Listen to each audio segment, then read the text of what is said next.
Hola con todos, soy Julio Paltán, sociólogo y doctor en ciencia política. Bueno, esta sesión vamos a hablar sobre libros, sobre los libros que sintetizan o que representan a la Revolución Ciudadana. Este proyecto político fue importante para Ecuador porque gobernó durante 10 años, un tiempo que en la vida política ecuatoriana es bastante largo, es bastante extendido. Y este periodo de gobierno arrancó entre 2007 y gobernó hasta el año 2017. Fue un periodo que dejó muchísima polémica, un periodo que dejó mucha turbulencia y que dejó hondos impactos y muchas repercusiones para el país. Por eso mismo vamos a hacer a continuación un video en el cual vamos a hablar sobre los libros que fundamentaron o que sintetizan o expresan a este proyecto político que dominó el Ecuador durante 10 años, como decíamos. El primer libro, bueno, que sale es este del propio Rafael Correa, Ecuador de Manada República, la No República. Es un libro que fue escrito poco antes de que Correa fuera electo presidente, en el cual él fundamenta su discurso disruptor, su discurso transgresor contra el sistema político y sobre todo económico, lo que él denominó la larga noche neoliberal. Recordemos que Correa fue el principal líder que impulsó este movimiento político, un líder carismático, y en este libro él arremete contra el viejo sistema que él denomina neoliberalismo. No hay mayor objetividad en lo que él denomina como neoliberalismo, pero arremete contra todo lo que tiene que ver con el feriado bancario, dolarización y las políticas económicas de los gobiernos que lo antecedieron, ¿no? Es un libro bastante discursivo, es un libro que fundamenta en buena parte su ataque a las estructuras económicas que había en Ecuador hasta la llegada de lo que él denominó como la Revolución Ciudadana. Bueno, esta Revolución Ciudadana se proyectó como grandes cambios de transformación, como propuso grandes modificaciones en el orden político vigente, y para eso planteó primero que nada la realización de una constitución mediante una asamblea que trabaje en una nueva Carta Magna.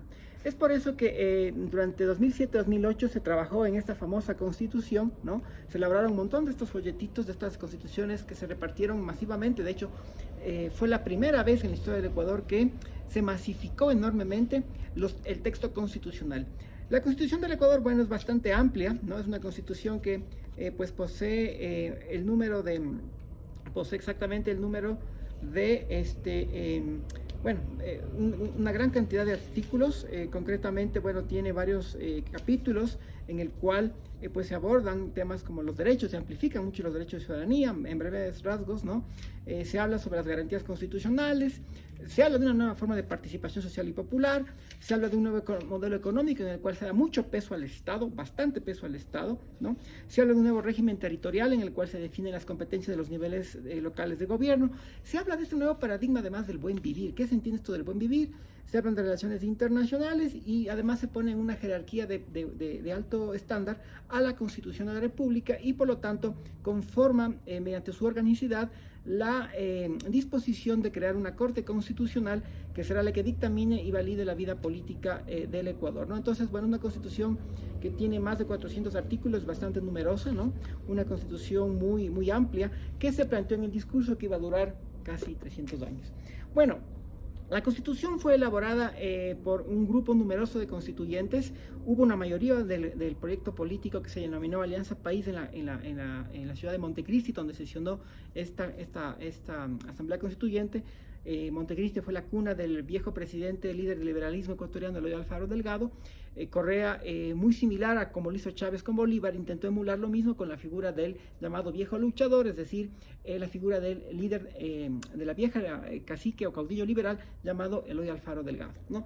Bueno, esta asamblea también conformó y estuvo articulada, liderada con las propuestas de un grupo muy amplio y muy potente de intelectuales de izquierda, que con el tiempo se parapetaron en la que se denominaría como la Secretaría Nacional de Planificación y Desarrollo, que era el verdadero cerebro de la planificación del país.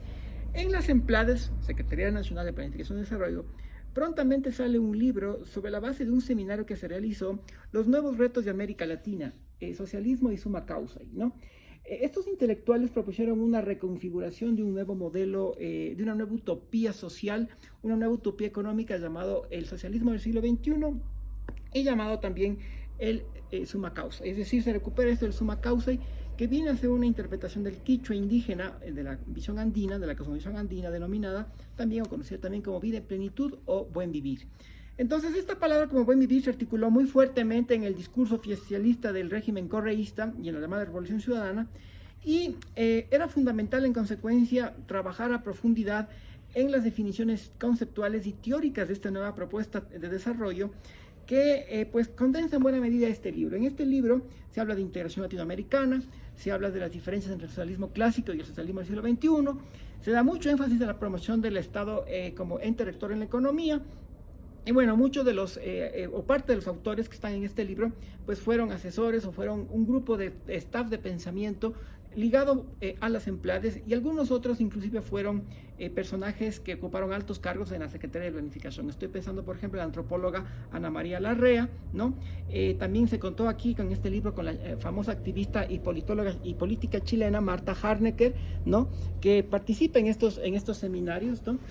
También en este libro está François Horadt, uno de los, Francois Jurat, perdón, que es un intelectual, o fue un intelectual belga que planteó este tema de los nuevos paradigmas del desarrollo, ¿no? Es decir, las viejas mentes de la izquierda se dan cita aquí para, de la izquierda latinoamericana se dan cita aquí para, o algunas de ellas, para replantear los nuevos paradigmas de desarrollo. Walter Pomar aquí también escribe el famoso Atilio Borón, en un texto sobre el socialismo del siglo XXI. Atilio Borón, recordemos, fue un argentino, o es un argentino, que fue durante estos años el presidente del Consejo Latinoamericano de Ciencias Sociales. Está Pedro Páez, que fue el que lideró el Banco del Sur, ¿no? Y está también Boaventura de Sousa Santos, un sociólogo portugués que fue muy cercano ideológicamente y colaboró como asesor a muchos de los gobiernos de la ola, de la ola progresista, de la ola de izquierda que gobernó muchos países de Iberoamérica durante los primeros años del siglo XXI, y específicamente gobernó o colaboró, mejor dicho, con Ecuador, ¿no? Bueno, también en este grupo tenemos, como parte de los intelectuales de las empleadas, este texto que condensa en buena medida la propuesta de recuperación del Estado, ¿no? A diferencia de otros proyectos políticos del socialismo del siglo XXI y de la ola progresista que gobernó nuestro continente, el Ecuador fue un proyecto que le caracterizó por tener un grupo de intelectuales que le perfiló con altos márgenes de tecnocratismo a la administración pública. Es decir, aquí se propone o se aterriza con más consistencia lo que se plantea en la Constitución.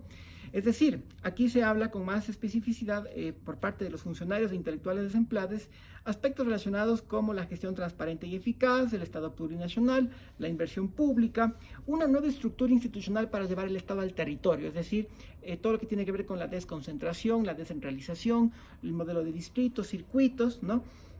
Y por supuesto aquí también se habla sobre la recuperación de la autonomía del Estado, ¿no?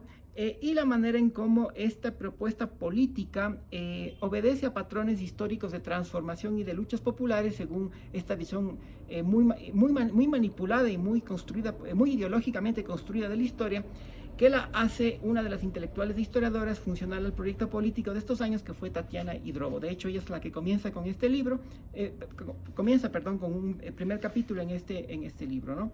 Bueno, entonces aquí también se habla sobre el nuevo modelo de las empresas públicas y se da énfasis a la planificación para impulsar una política pública emancipadora y hacer funcionar el Estado. Es decir, es un libro que complejiza y desarrolla con altos niveles de tecnicismos toda esa utopía de recuperación y de dar énfasis al Estado, ¿no?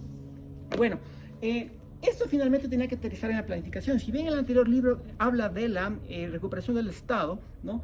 Este otro libro, en cambio, es nada más y nada menos que el famoso Plan Nacional de Desarrollo 2009-2013, que es un libro que, bueno, representó una gran disruptura para la planificación ecuatoriana. Es decir, es un documento que desarrolla con bastante consistencia técnica un primer esfuerzo de planificación, digamos, bastante ambicioso, ¿no? Bastante ambicioso en el siglo XXI. Los gobiernos anteriores del siglo XXI no habían dado mucho énfasis a la planificación, no así en el siglo XX, pero en el XXI sí se da un énfasis. Recordemos que las empleadas tiene bastante poder, prestigio en estos años, cuenta con un numeroso equipo de intelectuales y tecnócratas, y estos mediante talleres y procesos participativos y mediante también el apoyo de organismos internacionales como el PNUD, por ejemplo, llevaron a cabo procesos para elaborar este documento. Este documento, el Plan Nacional para el Buen Vivir, ¿no? Generó incluso disputas con el movimiento indígena porque en un principio se hablaba de plan plurinacional para el buen vivir, pero Correa insistió con la visión nacional. Esto genera, como dije, pues pugnas con los movimientos indígenas y lo plurinacional queda como un subtítulo, como el tema como un segundo nombre o como apodo en este documento. Este Plan Nacional para el Desarrollo tiene en términos técnicos 12 objetivos nacionales, o tuvo 12 objetivos nacionales que a su vez se dividen en políticas públicas y en metas. A su vez, el plan también desarrolló un modelo macroeconómico para fijar la consistencia de así como los recursos que se necesitaban en términos cuantitativos para poder obtener aquellos objetivos y metas. También es un documento que habla, por ejemplo, con más consistencia, con más especificidad técnica, la utopía de la transformación territorial, y es así que se proponen, por ejemplo, mapas de cómo debían reconfigurarse el territorio ecuatoriano a través de las llamadas zonas de planificación. Es decir, es un documento bastante elaborado, aunque no deja de tener bastante lírica, bastante utopía, bastante idealismo, ¿no? Son documentos muy atados, digamos, a una visión, a un discurso muy complejo, muy elaborado, pero también tiene pues metas que están claramente, por ejemplo, definidas con indicadores que se plantearon en ese texto, ¿no? Bueno, asimismo, para el segundo periodo de gobierno, recordemos, Correa se dirige entre el 2013 al 2017, se lanza un segundo Plan Nacional de Desarrollo, pero este plan ya tiene modificaciones, es decir, cuenta todavía con los 12 objetivos de desarrollo, pero aquí ya se pone énfasis en las empresas públicas y en la llamada matriz productiva. Recordemos que obedece a las reconfiguraciones políticas que tienen lugar dentro del campo de lo que se denominó la Revolución Ciudadana y del Partido Alianza País, o del Movimiento Alianza País. ¿Qué es lo que ocurre? Que para esta época adquiere mucho protagonismo una facción proempresarial y tecnocrática liderada por el vicepresidente Jorge Glass Espinel, que después va a ser sentenciado por horrendos casos de corrupción. Pero en este libro se da énfasis a ese poder y a ese gran avance de esta facción de sectores proempresariales, muchos de ellos guayaquileños, que son los que van a imponer aquí su sello en este documento.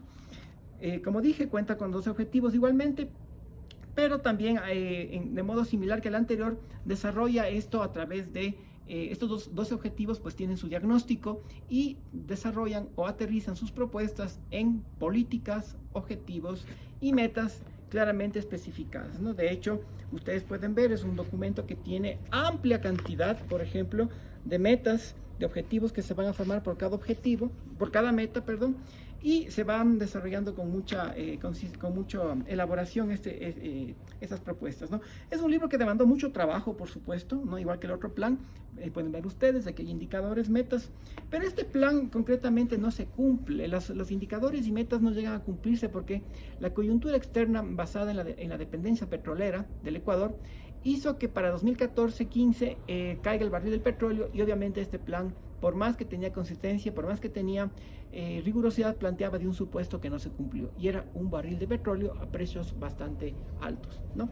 Bueno, entonces este es el documento segundo Plan Nacional para el Buen Vivir, 2013-2017, ¿no? Bueno, eso en cuanto a los planes de desarrollo, pero también estos planes que hablaban de la visión utópica del gobierno, que hablaban de la conducción a la cual debía de ceñirse la planificación ecuatoriana, no es objeto de este video hablar si se cumplió o no se cumplió, cómo se cumplió, porque nos demandaría otro estudio, ¿no? Pero lo que sí cabe señalar que para la segunda etapa del gobierno de Correa hay mucha conflictividad social. Esta conflictividad también parte en buena medida de la forma en cómo se procesaron las demandas, o cómo se impusieron, cómo se procesaron las demandas populares y sociales, y cómo se impusieron o se trabajaban con actores gremiales. Uno de estos actores gremiales corporativos fuertemente enquistados en la estructura del Estado ecuatoriano fue la policía y el ejército.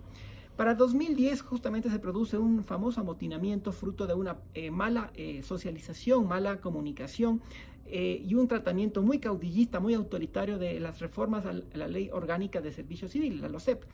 Es así que en el año 2010, fruto de esta falta de comunicaciones y de maltratos a la fuerza pública, los policías y una parte del ejército se sublevan en el famoso 30S de 2010. Esta fecha es clave porque va a marcar un viraje mucho más autoritario, mucho más punitivo y mucho más persecutorio por parte del gobierno de Correa. Y además van a imponer la narrativa de que fue una tentativa de golpe de Estado. Bueno, esta narrativa gastó millones de dólares en publicidad, en propaganda, pero además conformó una comisión que sacó este informe. Este informe es clave porque aquí va a marcar, aquí participan varios autores, este informe va a marcar ese viraje autoritario del gobierno. Es un documento que no es una investigación objetiva que prueba cómo se dieron los hechos, sino que es más una narrativa ensayística, interpretativa de lo que acontecía en el continente y en el Ecuador para los años 2013-2014, porque este libro sale específicamente en 2013. Habla de lo que ocurrió el 30 de septiembre de 2010, pero se publica en el año, concretamente en noviembre del 2013, y es fruto de un seminario que organizan los gurús y los jerarcas del correísmo. Concretamente, este libro, digamos, es publicado por la comisión que conformó Correa, liderado por Óscar Bonilla. Óscar Bonilla fue incluso pareja sentimental de Ana María Larrea, a quien me mencioné anteriormente. Óscar Bonilla, hermano también de un prestigioso rector universitario, fue muy leal colaborador de Rafael Correa, y él lidera esta comisión que a su vez organizó este seminario, en el cual convergieron varios intelectuales orgánicos o funcionales al gobierno de Correa, en el cual estaba el hermano también de un famoso secretario de planificación. Todos estos autores que menciono, lo que hacen en este texto es finalmente hablar mucho de lo que la izquierda tiene en su retórica, ¿no? El cuco del imperialismo, el cuco de los golpes de Estado, la oligarquía, y aquí se acuña este concepto como ambiguo y tibio del golpe blando. Recordemos que este documento y el trabajo de la comisión que investiga el 30S tenía como objetivo fundamentar o imponer esta narrativa de que fue un golpe, de que la trifulca del 30 de septiembre fue una tentativa golpista de la llamada derecha internacional, de la llamada de las fuerzas oscuras del neoliberalismo del pasado, en fin. Entonces todo eso se pretende imponer o se pretende narrar en este documento, que está cargado de bastante discursividad más que de una investigación claramente objetiva.